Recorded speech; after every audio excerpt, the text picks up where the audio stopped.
Praise the Lord. Hallelujah. യേശുവേ നന്ദി. ശരിക്കും പറഞ്ഞാൽ സാക്ഷ്യം പറയാൻ മടിയായിട്ടിരിക്കുകയായിരുന്നു. ഒരുപാട് ദൈവിക അനുഭവങ്ങൾ എനിക്കുണ്ടായി.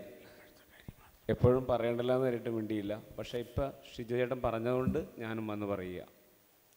ഞാനിങ്ങനെ പരിശുദ്ധാത്മാവിൻ്റെ ലയനത്തിന് വേണ്ടി എന്നിട്ട് പ്രാർത്ഥിച്ചുകൊണ്ടിരിക്കുന്ന സമയത്ത് ബ്രദർ പറഞ്ഞു, ഒരു കാര്യം മാത്രം നിങ്ങൾ മനസ്സിൽ പ്രാർത്ഥിച്ചാൽ മതിയാണ്. മകനെ, എനിക്കുള്ളതെല്ലാം നിനക്കുള്ളതാണ്. ഞാൻ ഈ ഒരൊറ്റ വചനം മാത്രം എൻ്റെ മനസ്സിൽ ധ്യാനിച്ച് ഞാൻ പ്രാർത്ഥിച്ചു. അപ്പോൾ എനിക്ക് കിട്ടിയ ഒരു ദൈവിക അനുഭവം, അട്ടാലച്ചൻ ഇന്നലെ എന്നോട് പറഞ്ഞ അതേ അനുഭവം തന്നെയാണ് എനിക്ക് കിട്ടിയത്. ലോകത്തിൽ സകല സ്ഥലത്തും സകല സൃഷ്ടികളോടും എൻ്റെ വചനം എത്തിക്കാനായിട്ടാണ് നിന്നെ ഞാൻ വിളിച്ചിരിക്കുന്നത്. ഈ ഒരു ബോധ്യം കിട്ടി.